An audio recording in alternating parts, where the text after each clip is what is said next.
اور یاد رکھو، قبول نہ ہونے والی دعائیں قبول ہوئی دعاؤں سے بڑا معجزہ ہوتی ہیں، کیونکہ آپ کی کچھ دعائیں آپ کو توڑ دینے والی ہوتی ہیں، اور جب اللہ یہ دیکھتا ہے کہ آپ کی صاف نیت ہے تو اللہ آپ کو ان توڑ دینے والی دعاؤں سے بچا لیتا ہے۔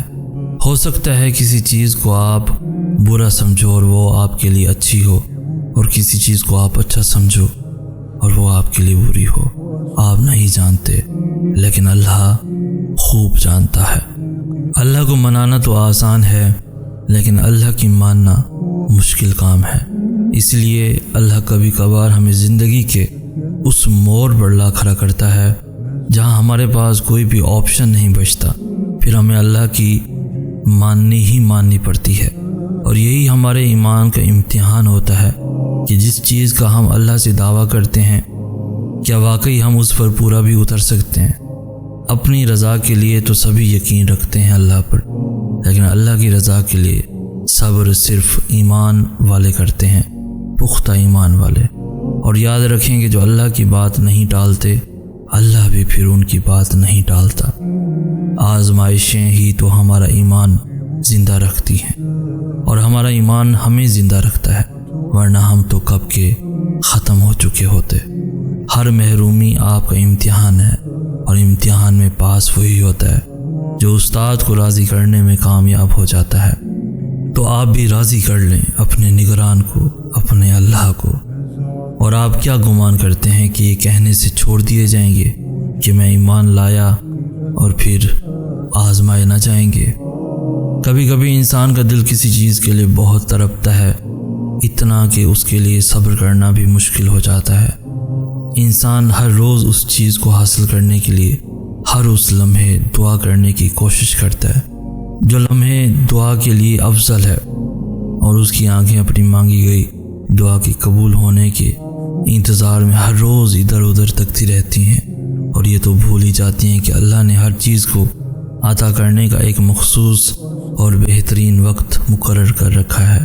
ہمیں یاد رکھنا چاہیے کہ اگر ہمیں کسی چیز کو حاصل کرنے کی اتنی چاہت ہے تو اس چاہت کرنے والے کا مالک کون ہے؟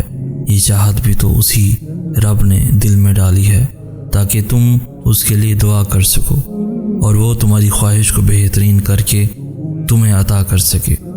اور وہ تو خواہش ہی دل میں تب ڈالتا ہے جب وہ تمہارے نصیب میں لکھ دیتا ہے۔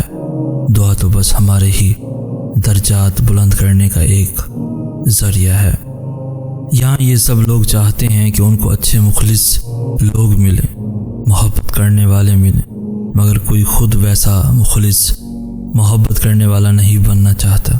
سب چاہتے ہیں کہ ان کو کوئی ایسا شخص ملے جو ان کی غلطیوں کے باوجود بھی ان سے پیار کرے، انہیں معاف کر کے پہلے جیسا ہو جائے۔ لیکن اگر دوسرے سے غلطی ہو جائے تو تم انہیں کیوں نہیں معاف کر سکتے؟ اگر تمہیں کوئی ایسا شخص نہیں ملا جس کے لیے تم اس کی زندگی کا سب سے اہم انسان ہو، اگر تمہارے پاس کوئی ایسا انسان نہیں جو تمہیں دعاؤں کا تحفہ بھیجتا ہو، تو تم خود ویسا انسان کیوں نہیں بن جاتے تاکہ دوسرا انسان رشک کر سکے خود پر کہ تم اس کی زندگی کا حصہ ہو۔ جیسا تم دوسروں سے امید لگاتے ہو، وہ امید تم خود بن کر دیکھو، کیونکہ کبھی کبھی اپنی خوشی سے زیادہ دوسروں کو خوشی دے کر خوشی ملتی ہے۔ آپ کو تلخ نہیں ہونا، آپ کو بدلہ لینے والا نہیں بننا، آپ کو چالیں چلنے والا شاطر انسان نہیں بننا، اور ایسا بھی نہیں کہ آپ گڑھے کھودیں۔ زخم ہیں دل پر بھی اور روح پر بھی، پر ان کے لیے مرہم بدلہ لے کر تیار نہ کریں۔ مرہم آسمانی ہی اچھے ہوتے ہیں، مرہم رحمانی ہی شفا دیتے ہیں۔ چھوڑ دیں جو ہوا، جانے دیں جس نے کیا۔ زخم دینے والوں کو، تکلیف پہنچانے والوں کو، روح کو رون دینے والوں کو ان کے حال پر چھوڑ کر اپنا حال ٹھیک کریں، کیونکہ آپ کو وہ نہیں بننا جو حالات بنا رہے ہیں، بلکہ آپ کو وہ بننا ہے جو اعمال بناتے ہیں۔ رب کا بندہ مومن انسان۔ جب کسی سے آپ کا کچھ ٹوٹ جاتا ہے تو اس کو آپ کس سے ٹھیک کرواتے ہو؟ جو توڑتا ہے یا جس نے اس کو بنایا؟ ایسے ہی آپ کا دل جب کوئی توڑتا ہے یا آپ کو کوئی توڑتا ہے تو اس کے پاس کیوں جاتے ہیں جس نے توڑا ہے؟ وہ نہیں ٹھیک کر سکتا، دل بنانے والا اللہ ہے۔ اس کے بعد جب وہ سب ٹھیک کر دے گا، سارے زخم ایسے بھر دے گا جیسے کبھی تھے ہی نہیں، دل ایسے جوڑ دے گا جیسے کبھی ٹوٹا ہی نہیں، اور پھر جب اللہ سے جڑ جاؤ گے پھر کبھی ٹوٹ نہیں پاؤ گے۔ اللہ پر یقین کرنے کے لیے کسی وجہ کی ضرورت نہیں ہونی چاہیے۔ جب دماغ کی رگیں 100 طرح کی الجھنوں میں ہوں اور اسباب کی جگہ سوال یا نشان آ جائے، اس وقت اس بات پر یقین رکھنا کہ اگر وہ چاہے تو آگ جلا نہیں سکتی، سمندر ڈبو نہیں سکتا، مچھلی نگل لیتی ہے مگر ہضم نہیں کر سکتی، چاند 2 ٹکڑوں میں تقسیم ہو جاتا ہے، الیقین کہلاتا ہے۔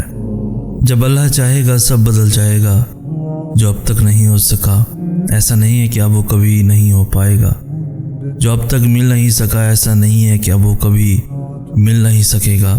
جس منزل کا انتخاب عرش والے نے کر رکھا ہو، اس تک پہنچنے سے تمہیں دنیا کا کوئی راستہ روک نہیں سکتا۔ ضروری نہیں ہے کہ جو مانگا جائے وہ اسی وقت مل جائے، اور یہ بھی ضروری نہیں ہے کہ جو نصیب میں نہیں لکھا وہ پھر کبھی نصیب کا حصہ نہ لکھا جائے۔ بس یہ ساری وقت کی ترتیب ہے، سب کچھ اللہ کی منصوبہ سازی ہے، تمہارے سوچے ہوئے وقت کے مطابق نہ صحیح، مگر جو بھی ہوگا تمہاری رضا کے مطابق ہی ہوگا۔